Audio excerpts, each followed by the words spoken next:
एक बुजुर्ग का वाकया है, किताबों में लिखा है, मुझे इसकी सनद की तहकीक नहीं है। बाज़ वाकयात साबित नहीं होते, उनमें सच का भी इम्कान होता है, झूठ का भी, लेकिन उनसे जो मजमून साबित होता है वो बिल्कुल ठीक होता है। तो कहते हैं एक बुजुर्ग हज पे जाते थे, हज करते आवाज़ आती कि भाई हज कबूल नहीं हुआ। अगले साल फिर हज पे चले जाते, फिर आवाज़ आती हज कबूल नहीं हुआ। तो कई साल ऐसे ही होता रहा, भाई कबूल नहीं हुआ, कबूल नहीं हुआ। तो किसी ने उनसे पूछा कि हजरत आपको हर साल हज के बाद आवाज़ आती है गैब से कि कबूल नहीं हुआ, तो फिर आप करते क्यों हैं? कहते हैं भाई मेरे बस में तो यही है ठीक है ना, मेरे बस में क्या है। अब मैं तकब्बुर में आ जाऊं, बोलूं कबूल अल्लाह, जा तू नहीं कर रहा तो जाओ, हम भी नहीं कर रहे। दुनिया में इंसानों के साथ तो ऐसा हो सकता है भाई, मैं 3 दफा आप किसी बंदे को मनाएंगे, मेरा उज़र कबूल कर ले, फिर भी नहीं करेगा, बोलेगा भाड़ में जा यार, तुझे मनाने के अलावा भी तो और बहुत सारे गम है ना। इंसानों के साथ ऐसा किया जा सकता है, अल्लाह के साथ ऐसा नहीं। अल्लाह को झुकने वाले लोग पसंद है भाई। गम में दिया तो गम में तसल्ली रखो, खुशियां दी तो खुशी में इतराओ नहीं, किसका शुक्र अदा करो, मेरा शुक्र अदा करो। तो अल्लाह को ऐसे लोग पसंद है। कुरान में अल्लाह ऐसे ही लोगों की तारीफें करता है। 2 तरह के लोग बताता है, गम में पागल हो गए और गम में सब्र किया, उन्होंने शुक्र किया तो अल्लाह ने उनके गमों को भी दूर कर देता है अल्लाह ताला, वरना उसी गम में सब्र की तौफीक दे देता है। तो वो बुजुर्ग हर दफा हज कर रहे हैं, आवाज आ रही है कबूल नहीं, कबूल नहीं, कबूल नहीं। लोगों ने कहा फिर क्या फायदा? उन्होंने कहा भाई हम तो इसके अलावा, हम तो बंदे हैं यार, हम तो करते रहेंगे। तो जब उन्होंने ये अल्फाज कहे ना, तो कहते हैं गैब से आवाज आई कि ये वाला भी कबूल है और इससे पहले जितने किए वो भी कबूल है। तो अल्लाह ये लफ्ज सुनना चाह रहे थे। तभी जिन लोगों का नमाज में दिल नहीं लगता ना, कहते हैं नमाज में एक्चुअली मजा ही नहीं आ रहा, पंखे गिन रहे होते हैं, टेंशन इतनी, ऐसी नमाज का क्या करना। अब भाई दफा करो यार, अल्लाह ने कहा वुजू करके मेरे सामने खड़ा होकर नमाज पढ़ लो बस, ठीक है ना। हम इससे ज्यादा कुछ कर नहीं सकते, तो हम तो झुके रहेंगे अल्लाह के सामने, और कोई हमारे पास ऑप्शन ही नहीं है। तो कभी अल्लाह हाजत पूरी कर देगा। खुदा की कसम, जिसको दुआ का फलसफा समझ में आ जाए ना, तो वो एथियस्ट जो दुआ कबूल ना होने से खुदा का इनकार कर रहा है, अगर उसे दुआ का फलसफा समझ में आ जाए तो दुआ से ज्यादा लजीज इबादत फिर कोई नहीं है। क्योंकि इसमें पता है कि यार अल्लाह को मांगने वाले को देता है, अल्लाह देगा कैसे, ये उसकी मर्जी। तो वो मांगता ही रहता है। वो कहते हैं भाई कबूल नहीं हो रही, तो और ज्यादा मजा आता है मांगने में। कबूल होना शुरू हो जाए तो फिर तो आदमी कहता है कि यार ये क्या है, ये तो गैब पर ईमान थोड़ी रहा। नहीं हो रही, फिर जो मांगता है तो उससे अल्लाह को मोहब्बत होती है। इसलिए हजरत उमर का कौल याद रखो। हजरत उमर फरमाते हैं, मैं जब दुआएं मांगता हूं तो मुझे इसकी फिक्र नहीं होती कबूल हो रही है कि नहीं हो रही, मुझे इसकी ज्यादा फिक्र होती है दुआएं मांगने की तौफीक मिल रही है कि नहीं मिल रही है। क्योंकि अल्लाह के से मांग रहे हो ना, अगर इसका मतलब अल्लाह के वजूद पर भी ईमान है, इस पर भी ईमान है कि हाजतें वही पूरी करता है, इस पर भी ईमान है कि उसके बगैर कुछ हो नहीं सकता, तो ये बड़ी क्वालिटी है भाई। बाकी कुछ मिले ना मिले, इसका मतलब आप कामयाब हो, चाहे नाकामी के नक्शे नजर आ रहे हो। क्योंकि अंजाम तो, असल तो एंड का एतबार है कि अंजाम कैसा होता है आपका। आप सारी जिंदगी खुशियों में रहे और आखिर में फांसी के फंदे पे लटकना है, क्या फायदा ऐसी खुशियों का। सारी जिंदगी जेल में, आखिर में रिहाई है, तो एंड के लिहाज से आप क्या हैं, कामयाब है। तो बेशक याकूब अलैहिस्सलाम की सारी जिंदगी गमों में गुजरी, एंड क्या हुआ, अंजाम अच्छा हुआ। और सारी जिंदगी खुशियों में गुजरे, अंजाम फांसी के फंदे पे लटक के खुदकुशी करके मर गए, तो क्या फायदा भाई ऐसे। तो ये जितने फनकार अदाकार जो खुदा के मुनकिर होते हैं, और जितने लिबरल सेकुलर लोग खुदा के मुनकिर होते हैं, इनका अंजाम देखा करो, इनकी हाल ना देखा करो। और जितने उलमा सुलहा हैं, इनका अंजाम देखा करो, इनका माजी ना देखो। माजी बड़ा टफ गुजरा होता है। तो एक तो एथियज्म इस तरह से होता है ना, और दूसरे होता है जिनको दलाइल, कुछ खोपड़ी उनकी सही काम नहीं कर रही होती। वो कहते हैं यार हर चीज अब एक लॉजिक से हो रही है। उन लोगों के लिए मैं मुख्तसर दलील दे रहा हूं, बस फिर बयान खत्म करता हूं। कहते हैं यार जब दुनिया में हर काम लॉजिक से हो रहा है तो खुदा कहां है फिर? अब तो साइंस ने हर चीज की लॉजिक पेश कर दी ना। क्या ख्याल है भाई, ये जमीन में, पहले लोग कहते थे यार गुठली जमीन में जाती है, यूं होता है, फरिश्ते आके कुछ यूं यूं कर रहे होंगे, कुछ देव है, कुछ भगवान टाइप की चीजें। अब तो साइंस ने बता दिया भाई ये प्रोसेस होता है, सही है ना। वो जायगोट बनता है, फिर यूं एक तना बनता है, फिर ये फूल होते हैं, एक्चुअली फिर तितलियां बैठती हैं नरमा, एक्चुअली ये हो रहा है। भगवान कहाँ है इसमें भाई? कोई देव कुछ भी नहीं। तो लॉजिक से हर चीज हो रही है। इसकी दलील समझो, 2 और 2 4 की तरह। समझ में आ रही है बात? और आसान कर देता हूं। हमारे एक दोस्त यूनिवर्सिटी में पढ़ते थे, उनके प्रोफेसर थे मुल्हिद, एथियस्ट थे। तो मुझे आके उन्होंने बताया कि मेरे प्रोफेसर साहब कह रहे हैं यार खुदा कहाँ है, ये मौलवियों ने पता नहीं क्या खुदा बनाया हुआ है। हम तो गाड़ी के एक्सेलरेटर पे जब पाँव रखते हैं तो गाड़ी चलती है, जब ब्रेक लगाते हैं तो गाड़ी रुकती है, तो खुदा कहाँ है? खुदा को तो जब माने पाँव एक्सीलेटर पे रखा हुआ है लेकिन गाड़ी रुक रही है, ठीक है ना, कोई गैबी ताकत रोक रही है उसको। पाँव ब्रेक पे रखा है भाई हमने, लेकिन खुदा गाड़ी को क्या कर रहा है? चला रहा है। तो यहाँ तो हर काम लॉजिक से हो रहा है, तो लॉजिक ही सब कुछ है, साइंस ही सब कुछ है। मैं समझा पा रहा हूं अपनी बात?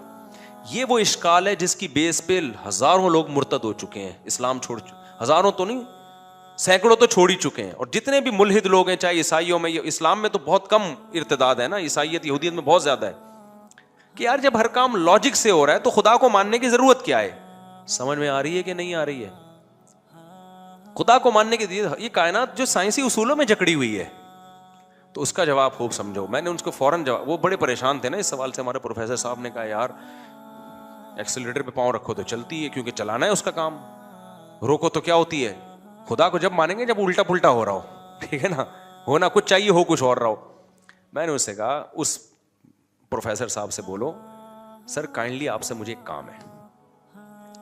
मैंने कहा क्लास में नहीं, बल्कि उसको छाँव में लेके जाओ। मैं ऐसे ही बात करता हूँ, सर काइंडली आप जरा छाँव में आ जाएं, और ये भी कुरान से ही निकाला है, कुल इन्नमा अईदुकुम बिवाहिदा अन तक़ूमू लिल्लाहि मसना व फुरादा, कि ए नबी आप इनसे कहो कि तुम लोग एक एक दो दो इकट्ठे होकर गौर करो मेरी बात पे। बाज़ दफ़ा मजमे में गौर करना बड़ा मुश्किल होता है, तो ऐसा करो जरा छाँव में आ जाएं। सर काइंडली आपसे मुझे एक क्वेश्चन है। तो कहने लगे क्या? मैंने कहा अपने टीचर से छाँव में ले जाके ना ठंडा करना, एकदम अफरा तफरी में नहीं, बाज़ दलाइल आप फेंक दोगे ना जल्दबाजी में तो ऐसे जैसे फेंक दिया आपने, सामने वाला सीरियस नहीं लेता।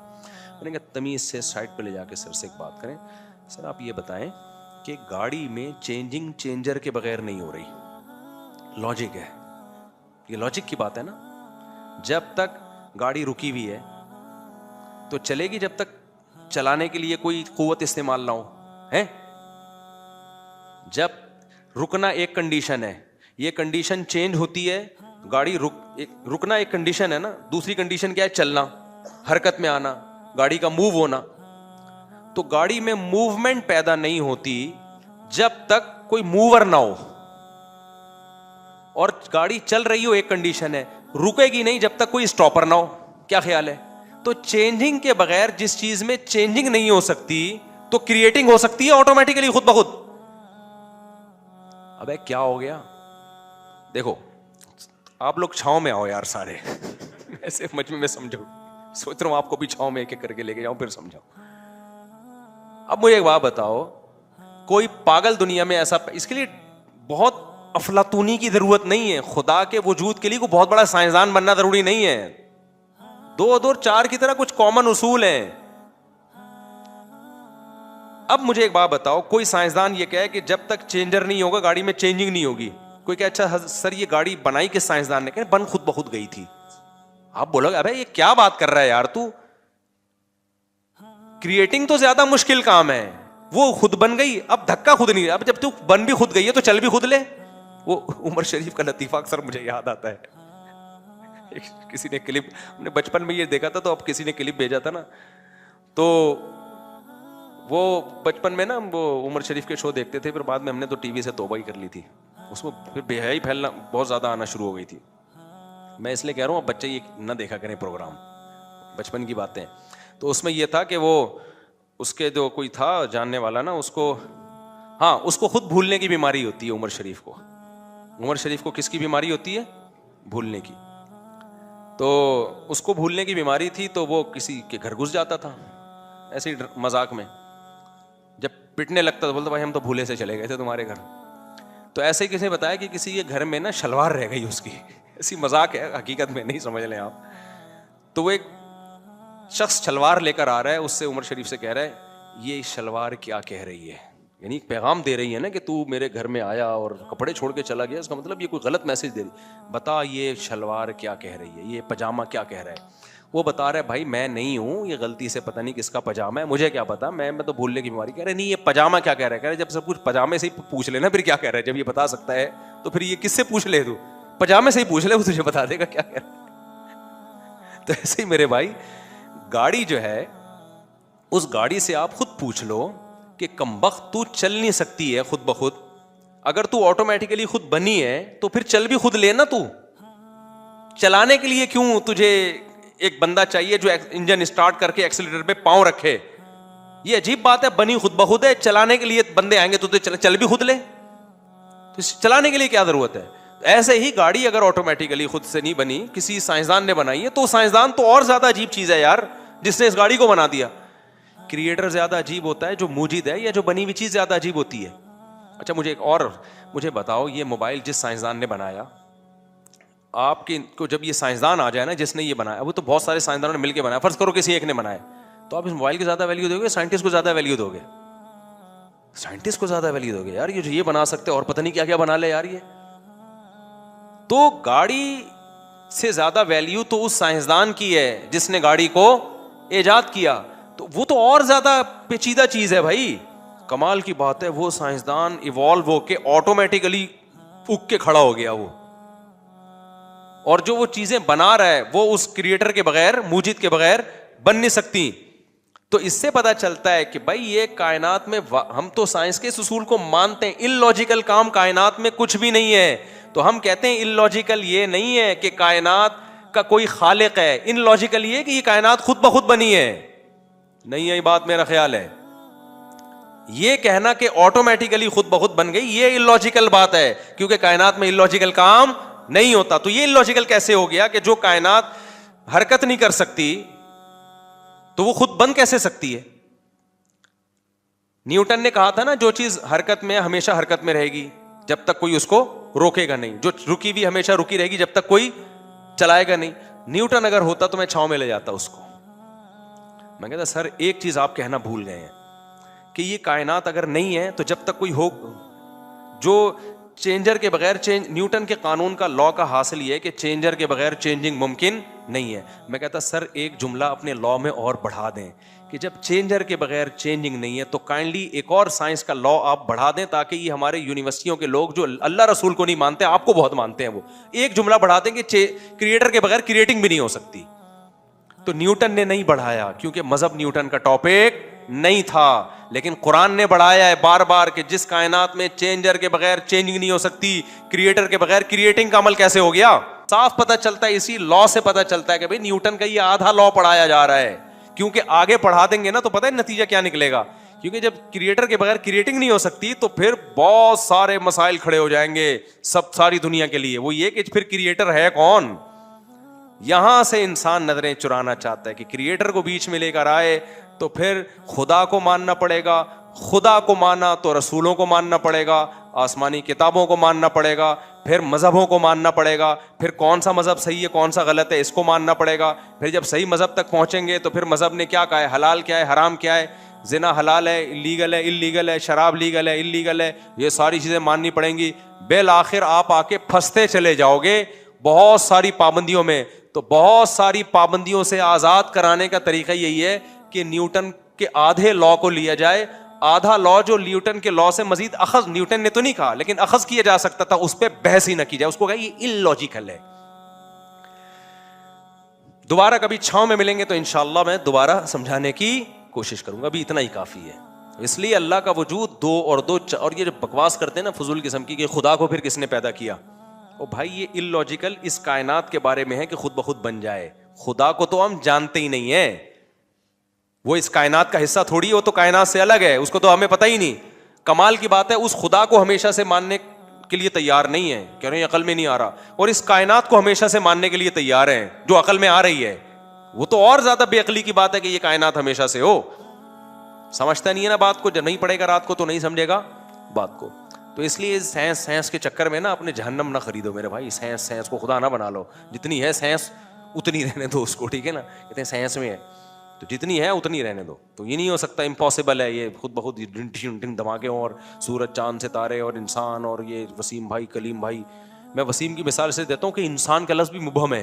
कहते हैं इंसान बन गया, अब वसीम को देखो अलग से ले जाके, यार ये कैसे बन गया यार, ये फिर आएगा नहीं भाई। ना गफ्फार बन सकता है, ना सुबुक्तगीन बन सकता है, ना वहीदा बन सकती है, ना नसरीन बन सकती है खुद ब खुद, ये नहीं हो सकता, इट इजंट पॉसिबल। ठीक है, तो अपने ईमान को मत बिगाड़ो, ये अहम बात थी। और एक और बात बयान में रह गई थी, हाँ, तो इसलिए मैं कहता हूँ कुरान ने इस टॉपिक को बहुत ज़्यादा छेड़ा है 3 हफ्ते से मुसलसल यही, और इस टॉपिक को कि तुम्हें आखिरत में हिसाब व किताब देना है, मौत के बाद जिंदगी है।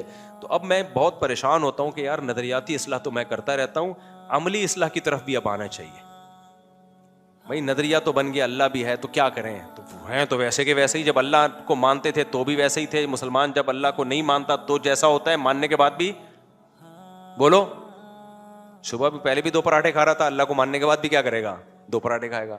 पहले भी गुटखा खाता था, अल्लाह को मानने के बाद भी क्या करेगा, गुटखा खाएगा। जब अल्लाह पे ईमान नहीं था तो भी जुम्मा पढ़ लिया करता था। हो सकता है मे भी, हो सकता है अल्लाह निकल आए क़यामत के दिन, जो हफ्ते में 1 दिन नमाज पढ़ लो। जब अल्लाह पे ईमान ले आया दलाइल की दुनिया में तो भी क्या कर रहा है, जुम्मा ही पढ़ रहा है।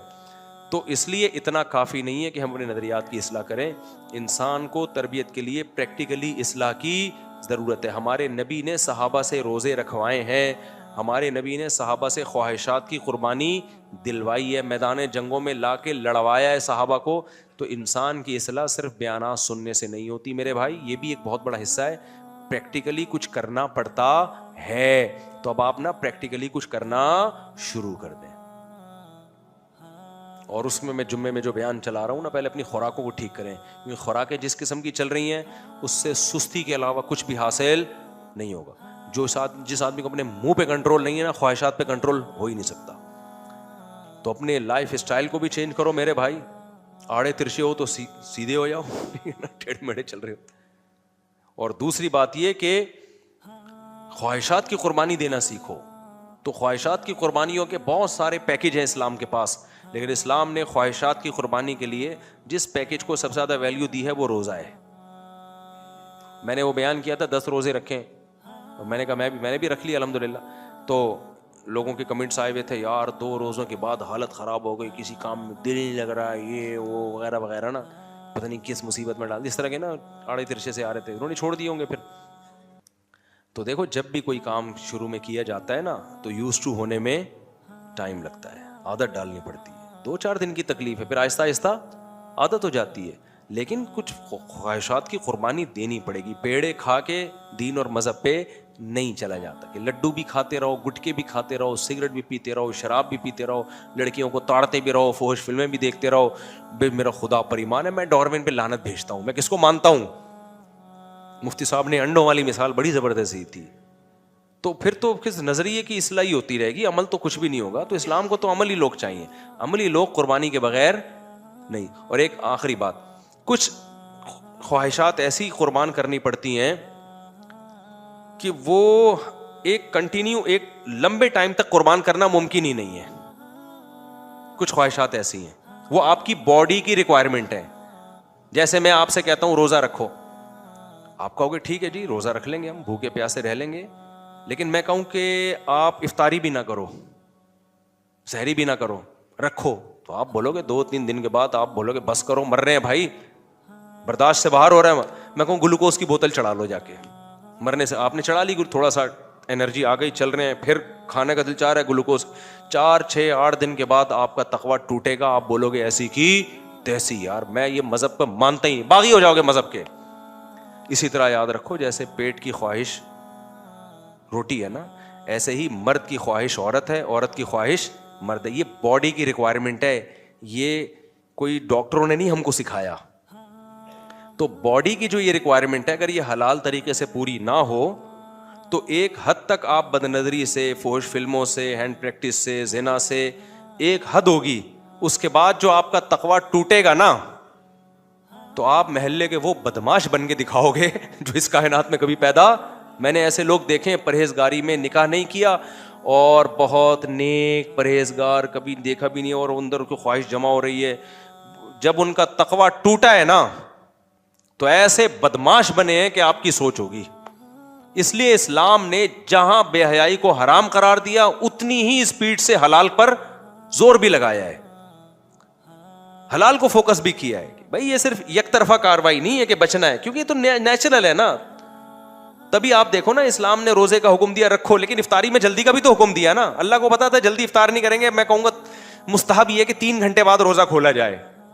तो कितने लोग मुस्तहबात पर अमल करते? हो सकता है 3 घंटे बाद रोजा खोल के आप कहते बस अल्लाह आखिरी रोजा था, आज के बाद मुझसे रोजे का कभी भी नहीं कहना। फिर रमजान का रोजा रमजान के रोजे में 30 रोजों के बाद फिर ईद का दिन भी रख दिया कि बस भाई बहुत टेंशन हो गई, अब ईद का दिन है, अब आप खुशी मनाओ। थोड़ा सा वो टेंशन क्या होगी अब तुम्हारी, दीन फितरत है ना, हमारी बॉडी और हमारे जो जज्बात हैं उनका भी ख्याल करता है ना इस्लाम। तो इसी तरह याद रखो, हमारे यहाँ खानकाहों में बुजुर्गान दीन के यहाँ बदनज़री के खिलाफ तकरीरें बहुत हो रही, होनी चाहिए।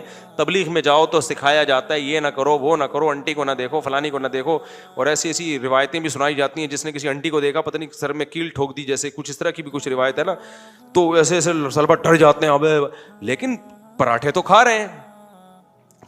जो हार्मोन्स की सेटिंग है वो तो आउट हो रही है ना। हार्मोन्स किसी के चचा का नाम नहीं है, ठीक है ना। जो आपके जो हार्मोन्स हैं, चाहे औरत हो या मर्द हो, वो तो पीक पर पहुंचे हुए हैं। वो तो तबलीग में निकल के या खानका में जाके और अच्छे हो जाते हैं। वजह उसकी है कि जब इंसान दीन पे चलता है तो सेहत खराब नहीं होती बल्कि सेहत अच्छी हो। तो जो जितनी अच्छी होगी उतने हार्मोन्स और बढ़ेंगे। एतकाफ में लड़के बैठते हैं ना, कहते हैं हम आए थे बेहयाई छोड़ने के लिए, यहाँ तो हमें और ज्यादा ख्वाहिश पैदा हो गई है। मैं कहता हूँ भाई मस्जिद के माहौल में तो ये सेहत अच्छी होती है, इंसान की रूहानी कुव्वत मिलती है, तो और सेहत अच्छी होगी। तबलीग में निकल के और सेहत अच्छी होगी, जितना दीन पे आओगे और सेहत अच्छी होगी। तो ये जज्बात कम नहीं होंगे, बल्कि ये दुनियादार लोग हैं, इनमें जज्बात नहीं होते। हार्मोन वार्मोन इनके, ये तो मेडिसिन खा खा के तो इनके थोड़े बहुत 2-4 हार्मोन्स पैदा होते हैं, जिससे ये फौरन फायदा उठा लेते हैं कहीं ये भी ना गायब हो जाए। असल तो सेहत होती दीनदार लोगों में है, रोजा रखने वालों में, नमाज पढ़ने वालों में, तहज्जुद गुजारों में होती है। तो अब उनका हमारे यहाँ हल ये बताया जाता है कि नजर की हिफाजत और फोहश फिल्में छोड़ दो, 100% छोड़ो, लेकिन फौरन उसका ऑल्टरनेट तलाश करो। आप सुबह सहरी के वक्त जब रोजा रखते हो ना, दोपहर से ही इफ्तारी की तैयारी शुरू कर देते हो कि भाई मगरिब के बाद रोजा खत्म होगा तो पहले से पता हो क्या पकाना है। ऐसा थोड़ी है इफ्तारी का टाइम आ गया आप सोच रहे हैं अबे कुछ इंतजाम तो है ही नहीं।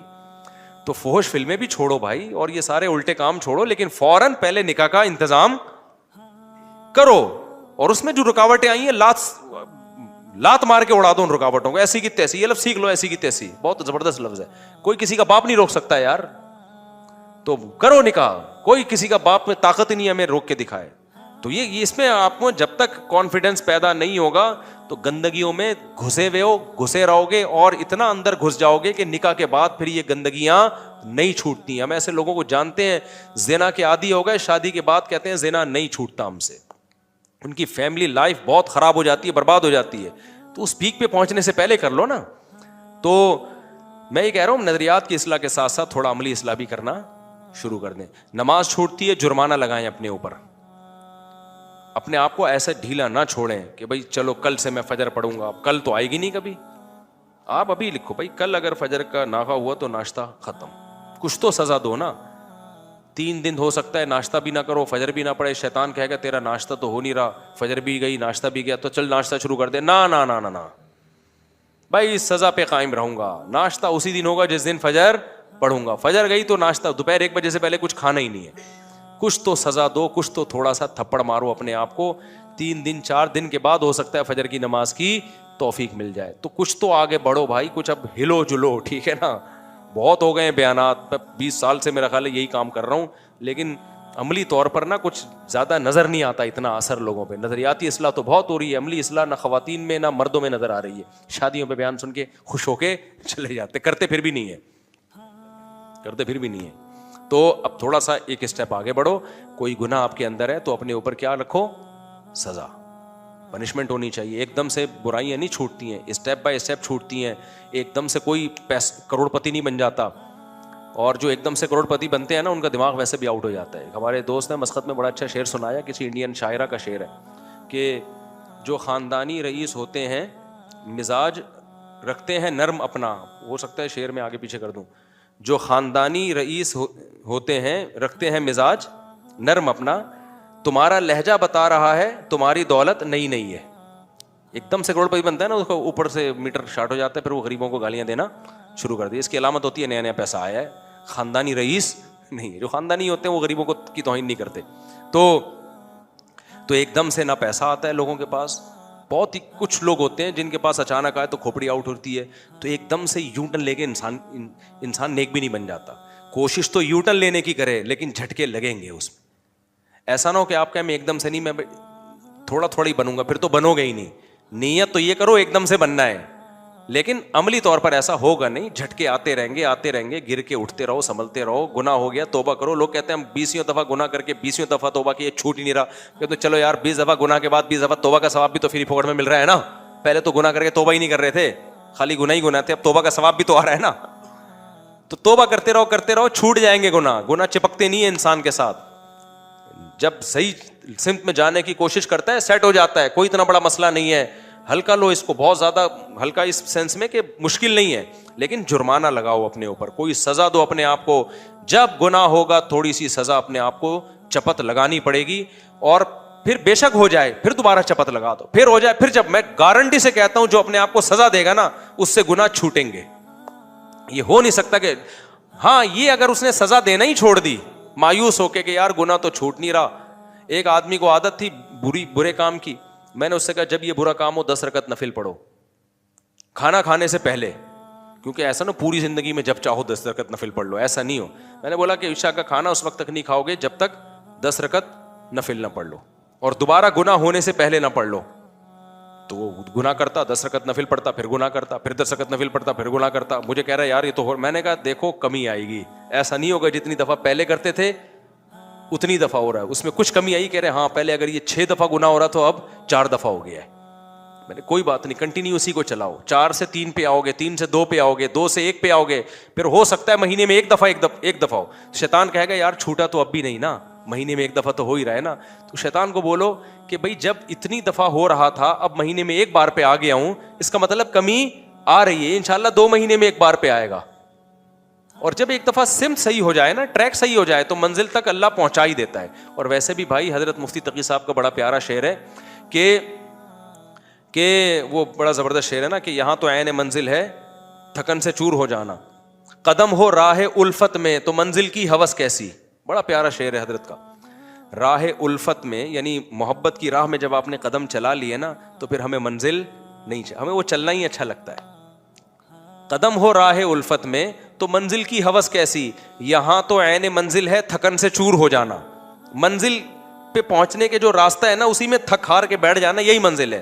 तो जब आप अल्लाह की तरफ चल पड़े ना तो बेशक गुनाह नहीं भी छूटने, ट्रैक सीधा हो गया ना, तो बस ट्रैक सीधा होने का मतलब अल्लाह की रुख तो अल्लाह की तरफ हो गया ना भाई, तो बस अल्लाह इसी को कबूल कर लेगा। हमें तो अल्लाह को राजी करना है ना। अल्लाह कहता है भाई तू गुनाहों के हाथों हथियार नहीं डाले, कोशिश में लगा रहा, तो अल्लाह हो सकता है इसी को कबूल कर ले कि चल भाई तूने कोशिश तो की है ना, चल जा जाना। हमारा मकसद तो अल्लाह की रजा है ना, तो हम इसी रास्ते में ही थक के चूर होके मर जाएं तो कोई बात नहीं। हम अल्लाह से कब्र में कह सकते हैं अल्लाह अपनी कोशिश में लगा हुआ था, आखिरी सुट्टा मैंने हफ्ते के दिन लगाया था, इतवार को मेरी मौत हो गई, मेरा प्लान ये था कि ये हफ्ते वाला सुट्टा भी मैंने छोड़ना है, मोहलत ही नहीं दी, तूने उठा लिया। तो हो सकता है अल्लाह कहे चल भाई तू पहले महीने में 6 सुट्टे लगाता था, तूने उस दिन महीने में 1 सुट्टा लगाया और तू मर गया, तो ठीक है तू गुनाह छोड़ के तो नहीं आया, लेकिन तेरा ट्रैक सही था। हो सकता है तो अल्लाह ताला तो उम्मीद है बख्श देगा कि चलो यार सही ट्रैक पे आ तो गए ना। लेकिन अगर आपने हथियार डाल दी और आपने कहा मुझसे नहीं हो रहा, तो अल्लाह कहेगा अनुलज़िमुकुमुहा व अंतुम लहा कारिहून। कुरान में अल्लाह कहता है तुम चाहते हो कि जन्नत में ना जाओ और तुम्हें ज़बरदस्ती खसीट के ले जाए, ऐसा नहीं होगा भाई। जिसने गुनाह पे हथियार डाल के कंप्रोमाइज़ कर लिया, इट मीन्स उसने जहन्नम को कंप्रोमाइज़ कर लिया है। तो जब आप जहन्नम से नहीं डरते हो तो अल्लाह बचाएगा उन लोगों को जो जहन्नम से डरते हैं। समझ